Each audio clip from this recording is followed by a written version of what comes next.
Ici, on a des taxis qui font tout et qui ont réussi à ces niveaux à faire voter des lois injustes. Et ici, on a des syndicats VTC incapables de venir s'indigner par rapport à ces lois. Du moins dans l'anticipation. D'où mon titre, les vrais leaders anticipent. Et tu peux prendre ce que j'ai dit et le mettre dans tous les domaines. Les vrais leaders sont en mode lion. Les vrais leaders planifient. Comment ils observent, ils sont dans l'observation. Comment je vais où est-ce que je vais attraper ma proie pour qu'elle ne bouge plus? Pour l'anéantir, je suis posé. J'écris, je planifie. Mais quand je vais sortir, on sentira que je suis sorti. Ça te fait penser à quoi? Moi, ça me fait penser à ce qu'on vient de vivre. Tu as vu les taxis éloquents et tu as vu les VTC dans la réaction. Incapables même de s'indigner. Mais les gars, moi je suis choqué de voir que le jour où les VTC se font agresser, le leader, Brahim Ben Ali, c'est le même jour ou le lendemain où il va dire l'ennemi de mon ennemi c'est mon ami. Et ça vous... Non, je suis désolé.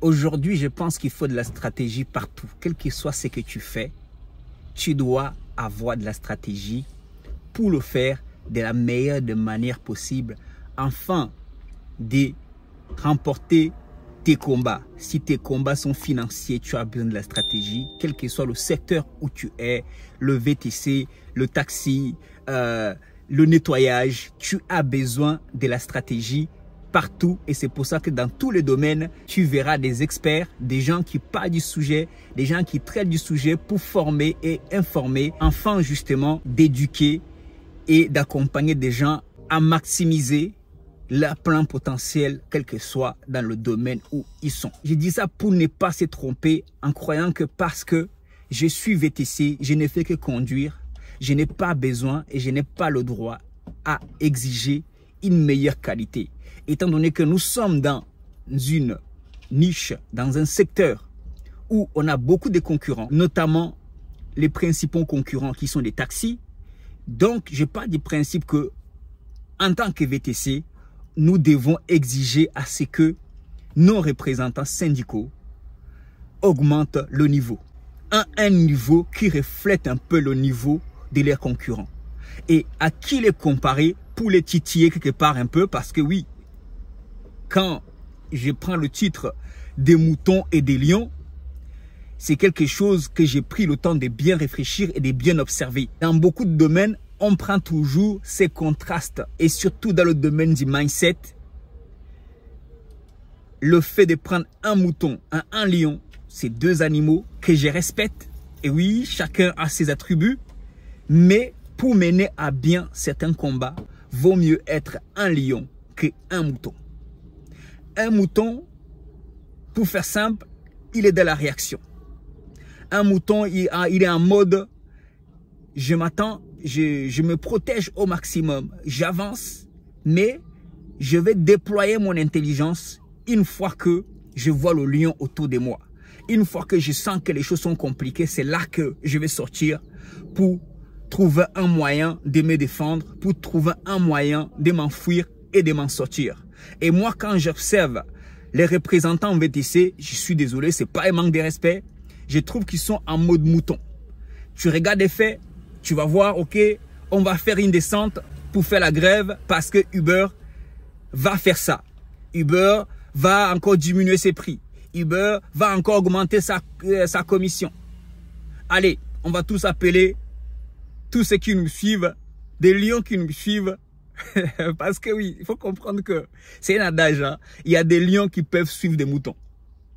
Et c'est la pire des choses qui puisse arriver à un lion, c'est d'avoir un leader à mode, à mentalité, à mindset mouton. À mindset, je ne suis pas là pour planifier, pour mettre en place des stratégies, afin d'attaquer, mais je suis toujours en mode défense. Si tel hôpital a fait de l'injustice à un VTC, tout de suite, je suis en réaction, je descends. Mais en contraste, Parce que l'un des attributs des moutons, c'est la crainte, c'est la peur.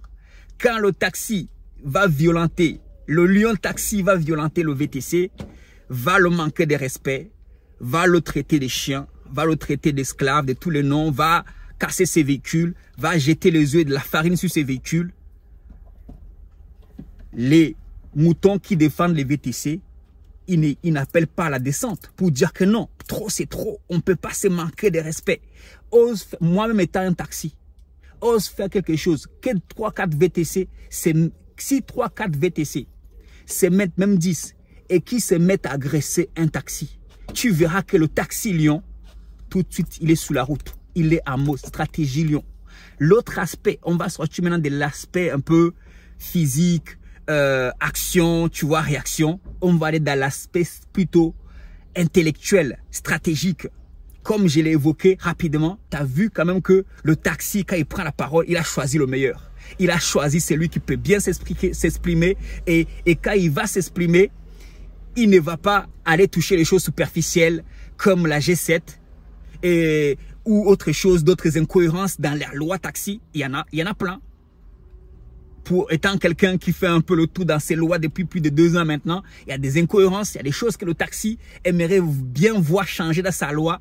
Même les 11 heures, le taxi aimerait peut-être que ça soit 14 heures. Et c'est peut-être pour ça que quand il va dans les stations, dans les bases arrière taxi, il éteint son taximètre alors qu'il n'a pas le droit de l'éteindre afin de pouvoir économiser pour la majorité. 80% des taxis aujourd'hui, quand tu les vois rentrer dans les bases arrière Charles de Gaulle, ils ont le taximètre éteint pour pouvoir, pendant les pauses, économiser 1 ou 2 heures de plus où ils vont pousser, où ils vont travailler parce que les temps sont durs pour tout le monde. Tu vois, ça c'est un exemple un peu concret.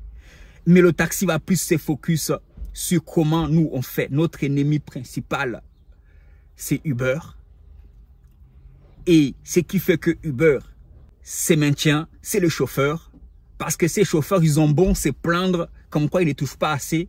Mais quand beaucoup d'entre eux achètent des véhicules à 10 000, à 5, même jusqu'aujourd'hui, même maintenant, peut-être qu'il y en a même qui viennent avec des véhicules à 6, 7 000, j'en ai vu. Je suis en même temps coach, j'en croise beaucoup. Il y en a qui prennent des formations chez moi, donc je suis très proche de certains VTC et de savoir un peu la réalité.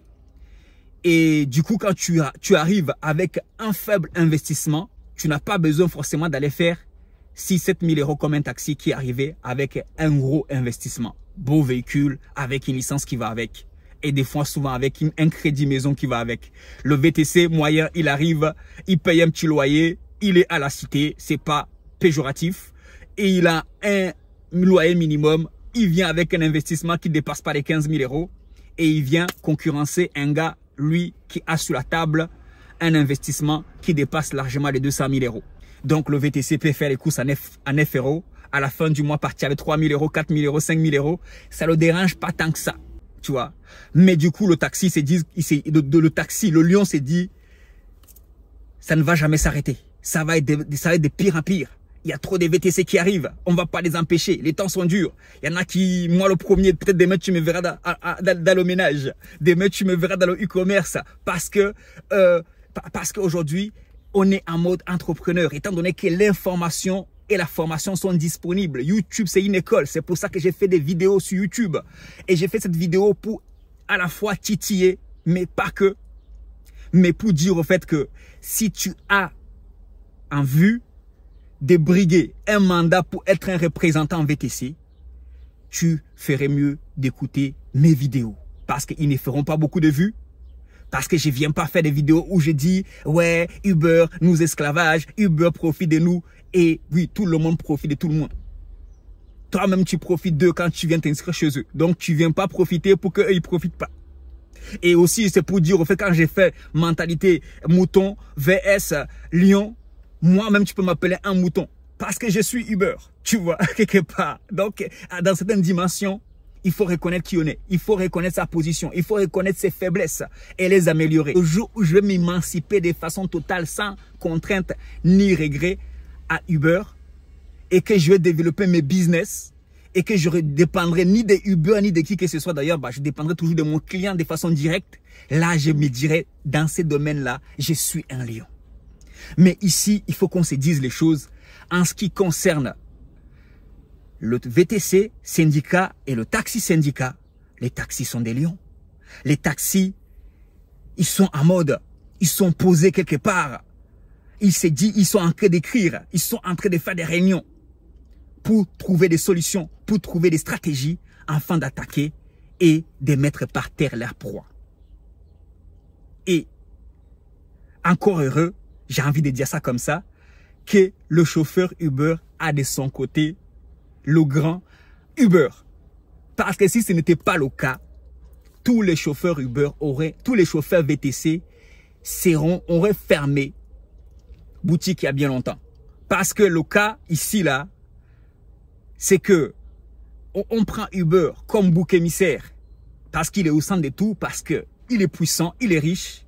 Mais si Uber ferme, tous les VTC vont avoir du mal à perdurer. Même les applications qui payent les impôts en France, ça sera les tours. Parce qu'on va d'abord couper la tête et puis le reste, ça va suivre. Ça se fera naturellement.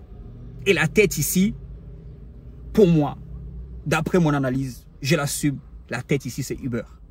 Maintenant, pourquoi je suis un peu à l'extrême avec mes propos? C'est pour, encore une fois, éveiller la conscience des VTC et notamment les représentants.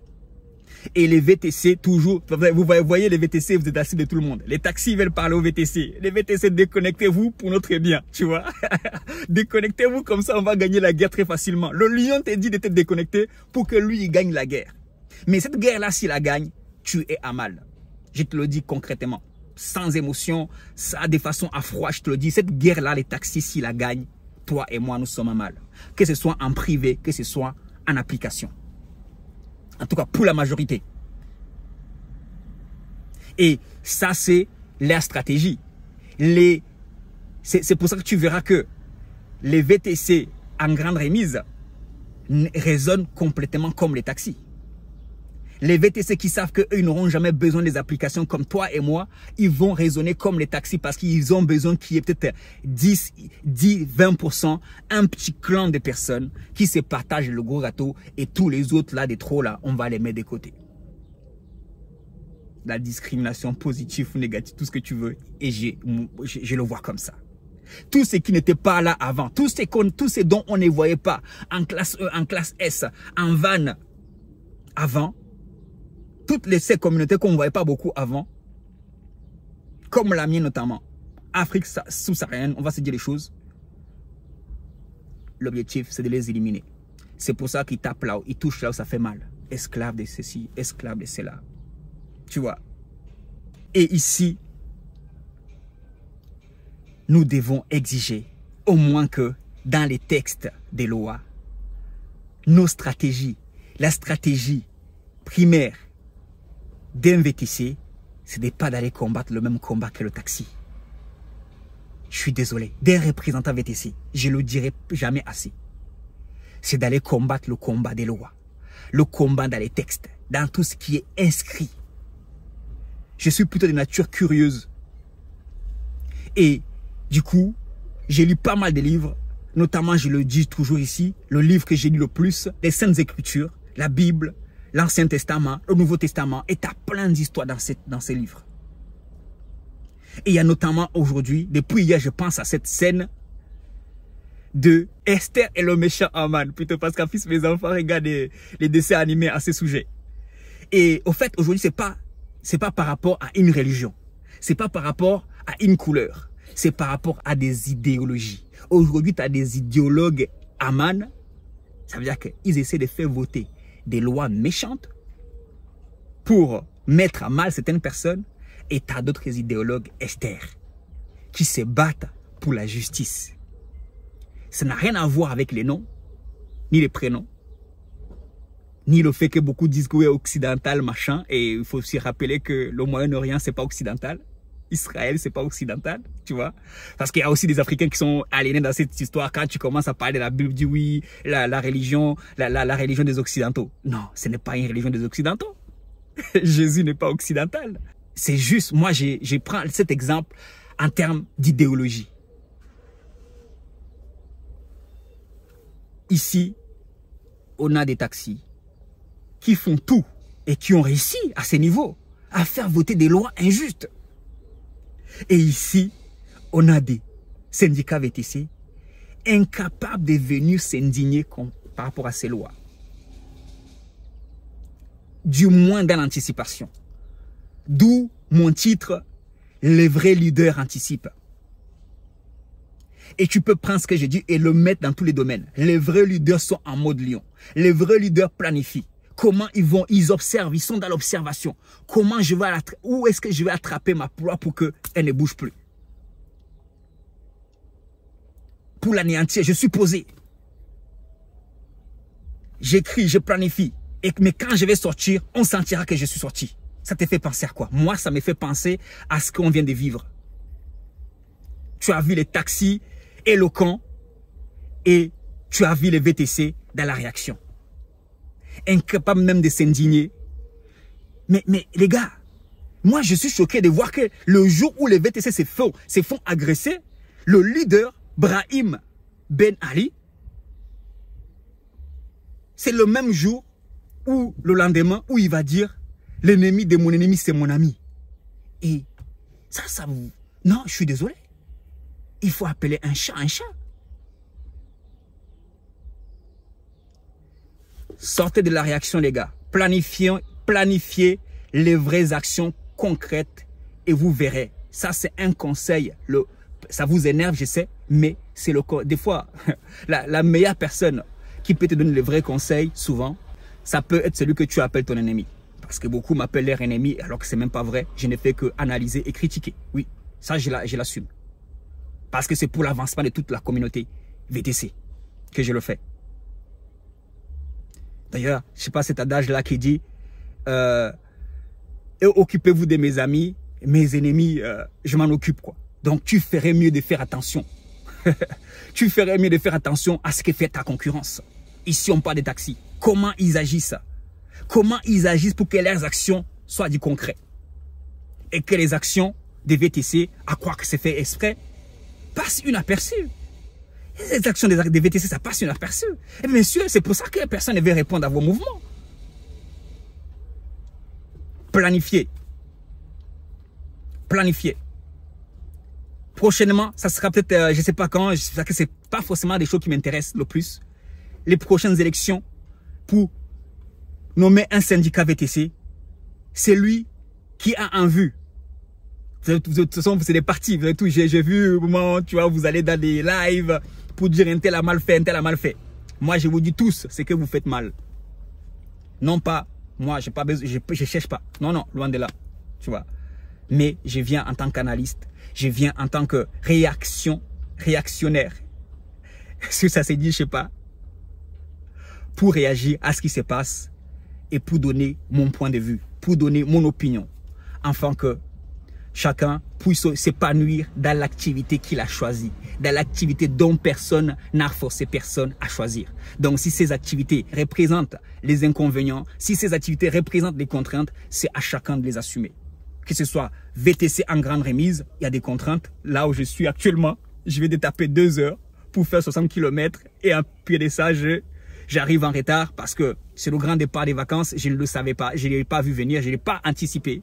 Et du coup, c'est pour ma pomme. Dans la même zone, j'ai une course à 17 h, donc je suis obligé de rester ici 3 heures pour attendre encore une course. Et quand je calcule le tout, j'en aurais peut-être pour une demi-journée pour 130 €. Alors que la course que je venais faire à 13 h aurait pu me faisait passer à 200 €. Et quoique c'est pas forcément les courses les plus rentables, mais on peut pas, on ne choisit pas. Être responsable, c'est aussi ça. C'est d'accepter aussi les courses qui ne nous arrangent pas. Parce que les courses qui nous arrangent, les courses à 500 €, viennent souvent des mêmes partenaires. Ça, c'est un exemple concret. Donc, que ce soit dans le taxi, que ce soit dans le VTC, grande remise, application, il y a des contraintes et des avantages dans tous ces domaines. À chacun de nous d'en assumer les conséquences. Si nous trouvons insupportable un côté, passons de l'autre. Mais en ce qui concerne le VTC, il y a une injustice sur laquelle il faut pointer du doigt et il faut exiger un niveau supérieur. Venez d'abord les gars, syndicat VTC, venez faire évoluer cette loi comme Grand Guillaume l'a cité. Et là vous verrez le niveau de crédibilité que les VTC vont vous donner. Cette crédibilité n'a rien à voir avec le fait que vous allez venir ici dire ça c'est des petites victoires des moutons. Quand vous venez dire ici, ouais, vous voyez, on a réussi à faire payer Uber. Même si vous réussissez à faire payer Uber 100 millions, ça c'est des niveaux bas. Tant que vous n'avez pas changé des lois qui ont été votées en mode Esther vs Aman, les lois qui ont été votées pour anéantir, pour exterminer le VTC, vous n'aurez rien fait. Vous n'aurez rien fait. Vous ne pouvez pas appuyer vous. Ce que vous ferez, ce sera des petits niveaux. Mais alors que si vous changez ça, vous pouvez venir dire, regardez les avancements. On a équilibré cette loi incohérente, cette loi injuste. On l'a équilibré. Maintenant, le VTC peut circuler de manière libre sur la route parce qu'étant donné que tout le monde aujourd'hui est connecté, tout le monde est en mode maraude électronique, même ceux qui ont leurs applications, même ceux qui ont leur groupe reçoivent des courses en instantané. Et des fois, ça peut être 2-3 km de chez toi. C'est comme ça, c'est là que va le business. Donc, si on veut un équilibre, il faut que tout le monde ait le droit à cette maraude-là. C'est le minimum que nous pouvons obtenir. Si on veut un équilibre, il faut qu'on enlève des lois farfelues qui disent qu'un entrepreneur comme moi, je dois déposer ici à la gare des Tempes et retourner vers chez moi à 2 heures s'il y a des bouchons et avant de pouvoir accepter notre course. C'est tout ça. Désolé pour la longueur de cette vidéo, mais ça nécessitait de prendre le temps nécessaire. À bon entendeur, bien sûr, ce n'est pas la vidéo qui sera le plus vue, mais c'est pas grave. Je l'ai fait et je les dépose là. Peut-être quelqu'un viendra. Une personne suffit. On n'a pas besoin d'une personne suffit. C'est pour ça qu'on a un représentant qui est le plus connu. Il s'appelle Brahim Ben Ali. Et pour ceux qui se disent pourquoi tu parles de lui, je te demanderai pourquoi toi tu parles de Macron. Même si c'est la nuit et le jour, en même temps en termes de bagage, en termes de consistance. Mais Macron aussi est très détesté. Et on parle trop de lui. Quand tu représentes les gens, il ne faut pas t'étonner qu'on vienne parler de toi. C'est normal. Andersen, quand tu parles au nom des VTC, tu fais des vidéos pour donner conseils aux VTC, ne viens pas t'étonner qu'on te jette des œufs, qu'on te jette des clashs, qu'on parle de toi à gauche, à droite pour dire que tu dis n'importe quoi. Et je l'assume totalement. Comme je l'ai dit dans la vidéo, moi aussi je suis en mode mouton. Je suis un suiveur dans certains moments. Mais certains moments aussi, je dois être en mode lion. Comme venir dire les choses que je suis en train de dire depuis les mouvements de taxi, même depuis 3 ans. La vidéo elle est toujours disponible. Où je parle de la loi Grand Guillaume. Si tu mets Andersen, Isaac, ou si tu mets Entertainment, loi Grand Guillaume, tu verras cette vidéo. Je crois qu'elle a 3 ans ou 2 ans et demi. À bon entendeur, bien sûr. Dis-moi ce que tu penses de cette vidéo. Donne la force, c'est pas toujours évident d'en parler. Voilà, je suis prêt à écouter, à continuer à échanger sur le sujet dans les commentaires. Sur ce, ciao ciao, bye bye, peace, yo, God bless you.